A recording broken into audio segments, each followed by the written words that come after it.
میرے دوستوں بزرگوں عزیزوں، اس زمانے میں ساری دنیا کے مسلمان اللہ سے بدگمان ہو گئے ہیں، اور بدگمانی کی وجہ یہ ہے کہ سبب کو یقین کا درجہ دے دیا گیا، سبب کو یقین کا درجہ دے دیا گیا۔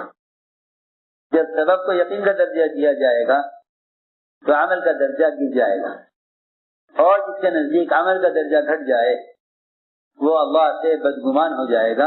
کیوں؟ اس لیے کہ اللہ رب العزت اپنے بندے کے گمان کے ساتھ اس شرط پر ہے، اللہ اپنے بندے کے گمان کے ساتھ اس شرط پر ہے کہ بندہ یقین کے ساتھ عمل کو ہر سبب پر مقدم رکھے۔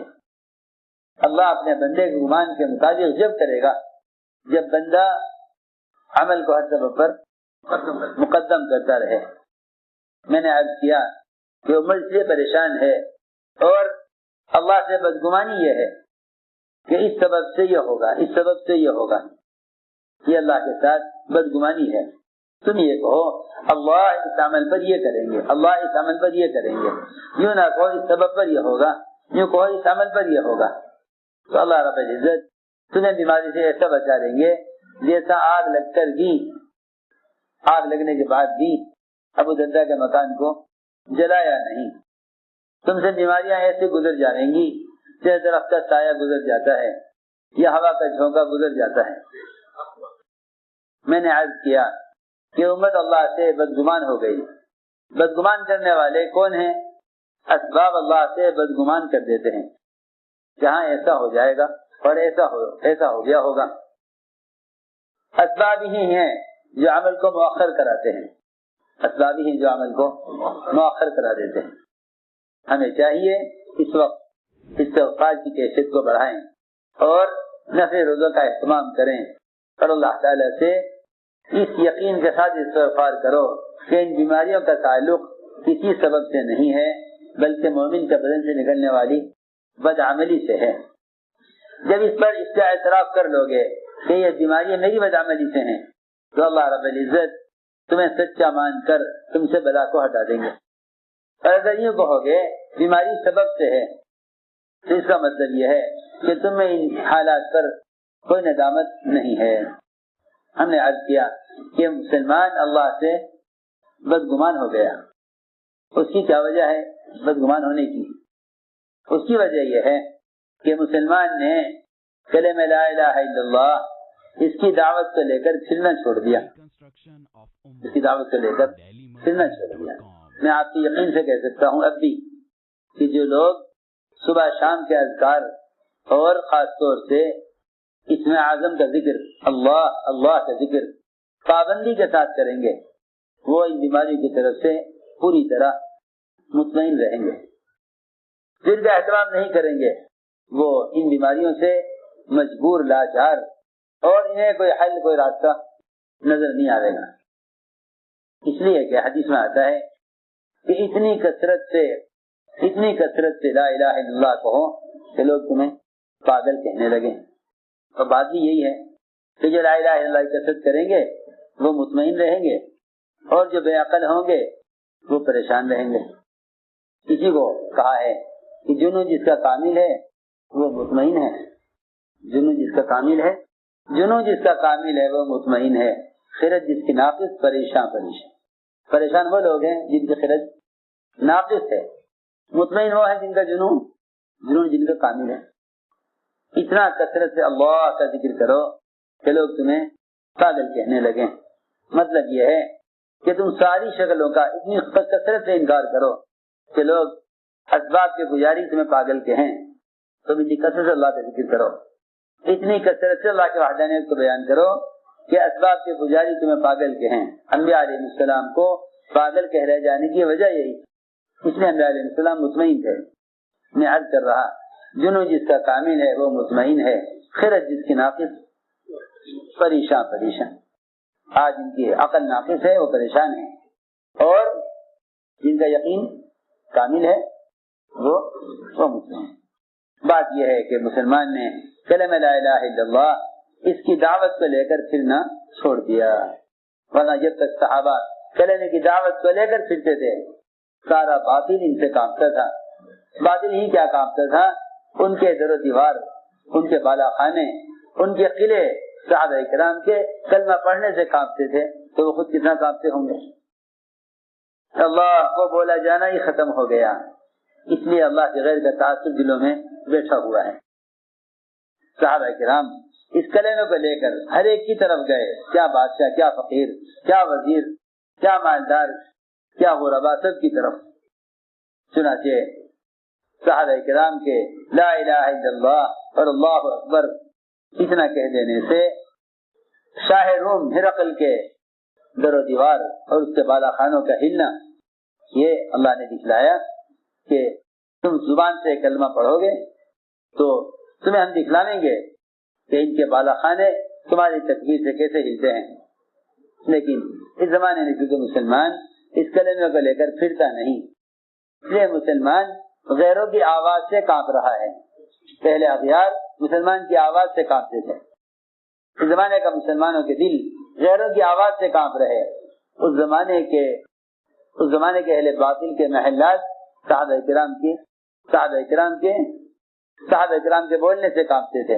سنو، فرماتے ہیں شامل عاص اموی کہ میں اور ایک آدمی، ہم دونوں بھیجے گئے روم کے بادشاہ کو دعوت دینے کے لیے۔ اس زمانے میں تو لوگوں کا خیال یہ ہے کہ پھرنا ضروری نہیں ہے، کسی بھی ذریعے سے دین کا پیغام پہنچا دیا جائے تو دعوت کا فریضہ ادا ہو جاتا ہے۔ حالانکہ یہ جتنے بھی رواجی طریقے ہیں اس پر اللہ تعالیٰ کا وعدہ ہرگز نہیں ہے، اور ان رواجی طریقوں سے دین پھیلانے پر ذمہ داری ادا نہیں ہوتی۔ خود جا کر دعوت دینا یہی اللہ تعالیٰ کا ضابطہ اور یہ انبیاء علیہ السلام کا معمول رہا ہے، اور اسی معمول کے مطابق دعوت کا دینا یہ غیر مدد آنے کا سبب ہے۔ سنو، چنانچہ ہم گئے روم کے بادشاہ کو دعوت دینے کے لیے۔ ہم نکلے تو ہم مقام غوطہ پر پہنچے دمشق میں، اور وہاں جا کر ہم اترے جبل ابن ایہم غسانی، اس کے پاس پھر اس کے ذریعے سے جانا تھا بادشاہ تک۔ یہ بادشاہ کا نائب تھا۔ ہم اس کے پاس گئے، دیکھا تو وہ اپنے بستر پر، اپنے تخت پر بیٹھا ہوا تھا۔ چنانچہ اس نے ہمارے پاس قاصد بھیجا تاکہ ہم قاصد سے بات کریں۔ ہم نے کہا نہیں، خدا کی قسم ہم قاصد سے بات نہیں کریں گے، ہم تو بادشاہ کو دعوت دینے کے لیے بھیجے گئے ہیں، بادشاہ سے براہ راست بات کریں گے۔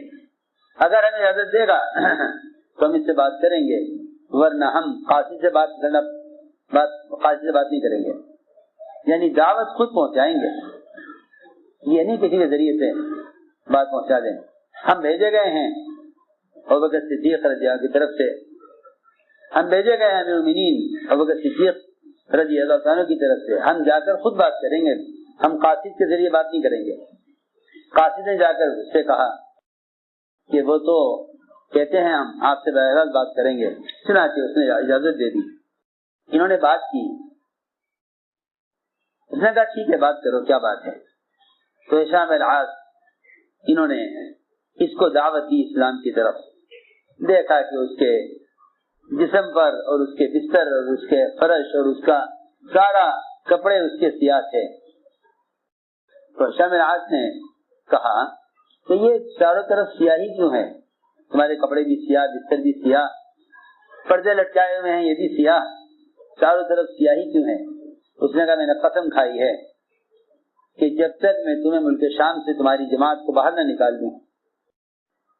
ہائے ہائے، وہ تو ہماری اصل میں جماعتوں کا پھرنا صحابہ کرام کی آداب اور ان کی شرائط اور ان کے والی پابندیوں کے ساتھ ہے نہیں، ورنہ ایک جماعت انہیں سے نکال دیا جاوے تو پورے ملک سے فتح ہونے کے لیے کافی ہے۔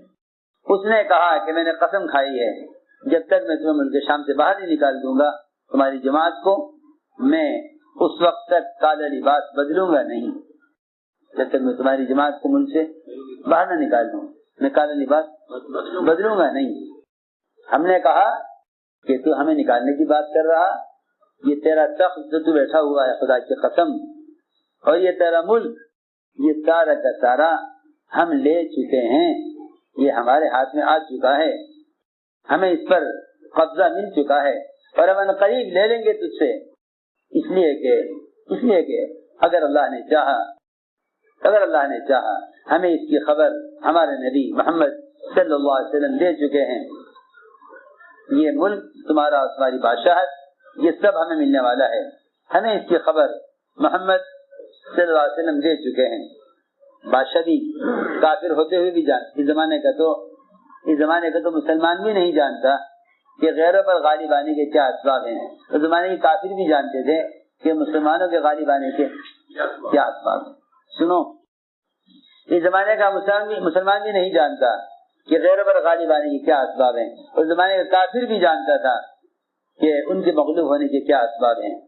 بادشاہ نے کہا تم وہ لوگ نہیں ہو جو میرے ملک پر قبضہ کر لو، تم وہ لوگ نہیں ہو، وہ تو وہ لوگ ہوں گے جو راتوں کو قیام کریں گے تہجد میں اور دن میں روزے رکھیں گے، وہ تو وہ لوگ ہوں گے۔ تم پہلے مجھے بتاؤ تو صحیح، کیا تم روزے رکھتے ہو؟ تمہارے روزوں کی کیا کیفیت ہے اور تمہارے رات کے قیام کا کیا معمول ہے؟ ہم نے جب اس کو اپنے معاملات بتلائے کہ ہم دن میں روزے رکھتے ہیں اور رات کو عبادت کرتے ہیں، اتنا سنتے ہی بادشاہ کا چہرہ سیاہ ہو گیا غم سے، سمجھ گیا کہ یہ تو وہی لوگ ہیں جو میری بادشاہت پر قبضہ کر سکتے ہیں۔ اس نے کہا کہ چلو اٹھ جاؤ یہاں سے، ہمیں اپنی دربار کو اس نے بھیج دیا اور ہمارے ساتھ ایک قاصد کو ہمارے ساتھ لگا دیا اور ہمارے ساتھ قاصد کو کر کے اس نے کہا کہ جاؤ بڑے بادشاہ کے پاس، ہرقل کے پاس جاؤ، تم اس سے جا کر اب ملاقات کر لو۔ چنانچہ ہم چلے بادشاہ کے نائب کے پاس سے، قاصد کو ساتھ لے کر بڑے بادشاہ ہرقل کے پاس۔ ہم اس کے شہر کے قریب پہنچے، قلعے کے جو قلعہ تھا پورا شہر، تو جو قاصد ہمارے ساتھ آئے تھے اس نے کہا کہ دیکھیں جی تمہارے چٹو اور یہ گدھے اور یہ تمہارے اونٹ یہ تو بادشاہ کے شہر میں داخل نہیں ہو سکتے، ہم تمہیں یہاں کے قیمتی ترکی گھوڑے اور قیمتی خچر دیں گے، ان پر تم سوار ہو کر بادشاہ تک جا سکتے ہو، یہ تمہاری سواری بادشاہ کے شہر میں داخل نہیں ہو سکتی، بادشاہ کے شہر میں سب ترکی قیمتی گھوڑے چلتے ہیں۔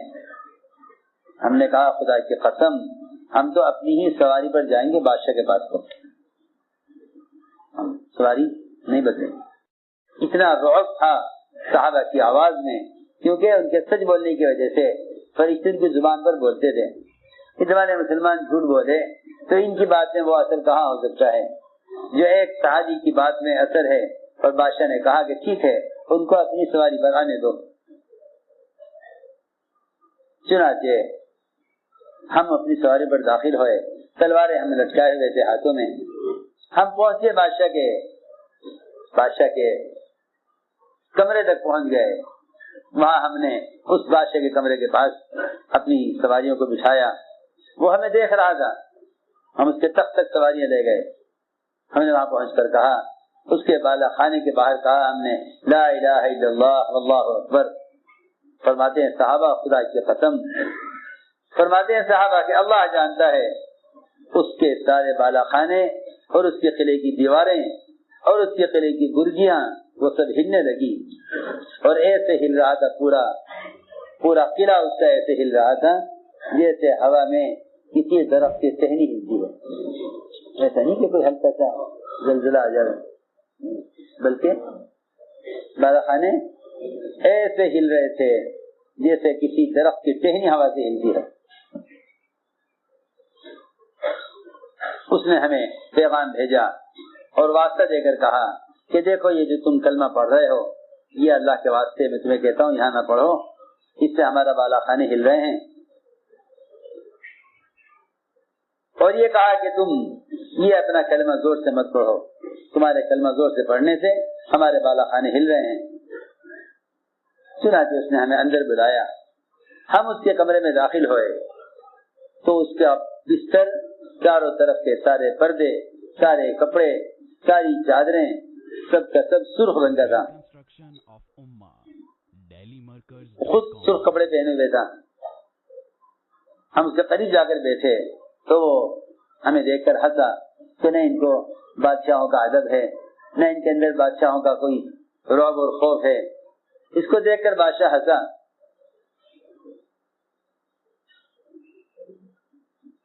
بادشاہ نے یہ کہا کہ سب لوگ میرے پاس آتے ہیں, وہ مجھے سلام کرتے ہیں, تم نے مجھے سلام کیوں نہیں کیا؟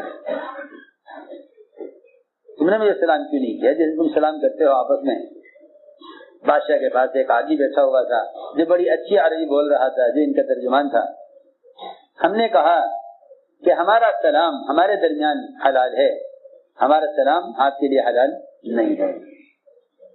یہ سلام جو ہم کرتے ہیں ہمارا آپس کا سلام ہے, ہمیں یہ سلام آپ کے لیے حلال نہیں ہے, ہم آپ کو اس طرح سلام نہیں کر سکتے, آپس سلام کرتے ہیں. اس نے کہا کہ تمہارے درمیان سلام کیسے ہوتا ہے؟ ہم نے کہا کہ ہم آپس میں سلام کرتے ہیں دوسرے کو السلام علیکم کہہ کے. بادشاہ نے کہا کہ اچھا یہ تمہارا آپس کا سلام ہے, بادشاہوں کو سلام کیا کرتے ہو؟ کہ بادشاہ کے لیے بھی یہی سلام ہے. یہ سلام ایک فقیر کے لیے, وہی سلام بادشاہ کے لیے بھی. کہا کہ اچھا تمہیں جواب کیسے ملتا ہے؟ کہ جواب بھی وہی ملتا ہے جو ہم سلام کرتے ہیں. ہم کہتے ہیں السلام علیکم, جواب میں رہتا ہے وعلیکم السلام. اس کے بعد ہم نے کہا لا الہ الا اللہ اللہ اکبر. جیسے ہم نے کلمہ پڑھا, خدا اللہ جانتا ہے کہ اس کے کمرے پھر ہلنے لگے. اس نے سر اٹھا کر دیکھا چھت کی طرف,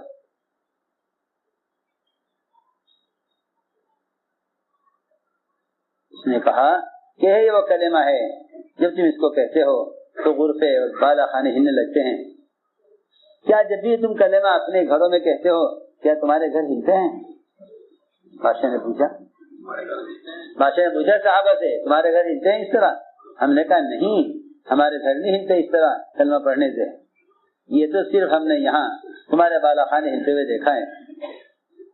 بادشاہ نے عجیب بات کہی. بادشاہ نے کہا میری تمنا